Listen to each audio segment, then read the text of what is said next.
ये है वो बयान, ये है वो टेप, ये है वो विजुअल्स, ये है वो ऑडियो जहां प्रहलाद जोशी जी ने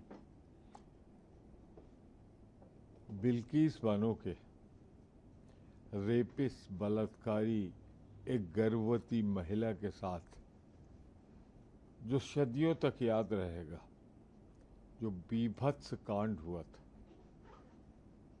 उसकी जब जमानत दी गई तो उसके समर्थन में गाजे बाजे के साथ उतरे थे।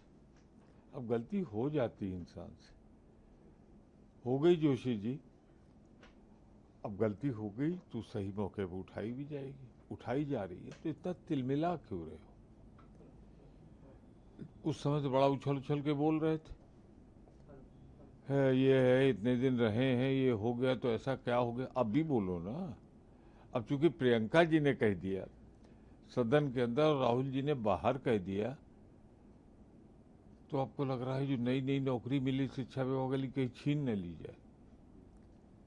अरे ऐसी नौकरियां आती जाती रहती हो, आप कौन परमानेंट बनाए गए हो?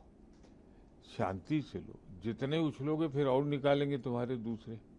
न जाने कितने भाजपा के एमपीओ से मैंने कहा प्रहलाद जोशी जी को हटाया क्यों संसदीय कार्य मंत्री से? जानते क्या बोले थे हमसे? कहा जरा छोटे हैं, उनके संभाले नहीं संभल रहा था।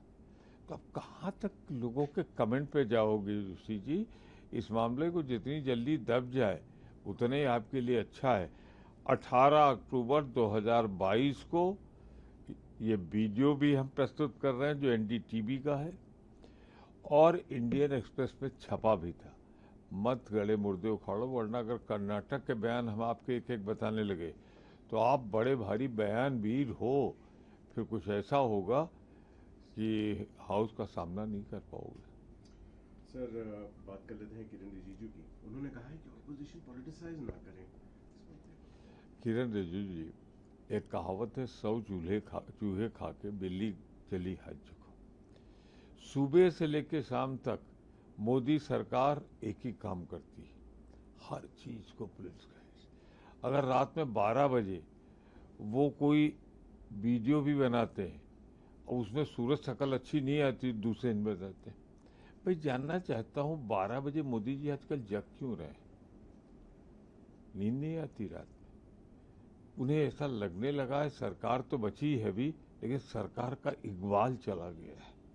सरकार के साथ जो एक दृढ़ता, सरकार के साथ जो एक स्थिरता, सरकार के साथ एक जो आन बान शान होती, सब खत्म हो गई। ये जो आंदोलन था ना, इसने मोदी जी आपको बेबस कर दिया।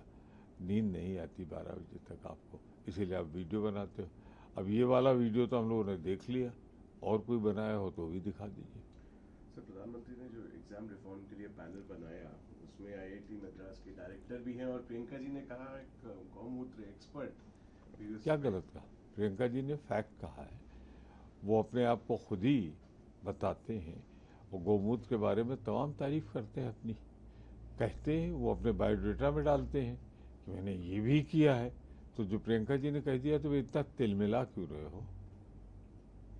आखिरी प्रश्न मेरा रहेगा सर, सीजीपी को लेके, और जो दीपके हैं, दीपके, उन्होंने वार्न करा है प्रोटेस्ट के बारे में। उन्होंने कहा कि सुप्रीम कोर्ट का इंटरिम ऑर्डर मिसयूज करा जा सकता है स्टूडेंट्स के खिलाफ, और अगर यही विच हंटिंग चलती रही हम प्रोटेस्ट करेंगे। देखिए, दीपके जी और सरकार के, दीपके जी के जो 2 प्रतिनिधि गए थे, सरकार के जितेंद्र जी आए थे और हमारे स्वास्थ्य मंत्री जी थे नड्डा जी, उनके बीच एक बात हुई थी जो मैंने सुना था, उस पर मैं जोर देता हूँ। उन्होंने कहा था कि मंगलवार तक हमें लिखित आश्वासन मिल जाएगा। आज अगर मैं सही बोल रहा हूँ तो बुधवार है। मंगलवार तक किसी लिखित आश्वासन की, लिखित शर्तों की, लिखित बातों का मुझे नहीं मालूम कि वो मिला कि नहीं मिला दीपके जी को। दीपके जी, आपको शायद नहीं मालूम, सबसे बड़ी अविश्वसनीय पार्टी का नाम है भारतीय जनता पार्टी। सबसे भ्रष्ट पार्टी का नाम है भ्रष्टाचारी जनता पार्टी। अब आपने उनके साथ एक समझौता किया है, ठीक है, मंगलवार को नहीं मिला, देखिए बुधवार को मिलेगा कि बृहस्पतिवार को मिलेगा।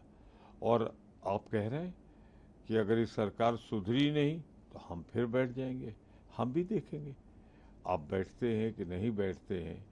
सरकार की सुना, कई मंत्री महाराष्ट्र के आपके घर पहुंच गए थे, तो तमाम तरह की बातें हैं।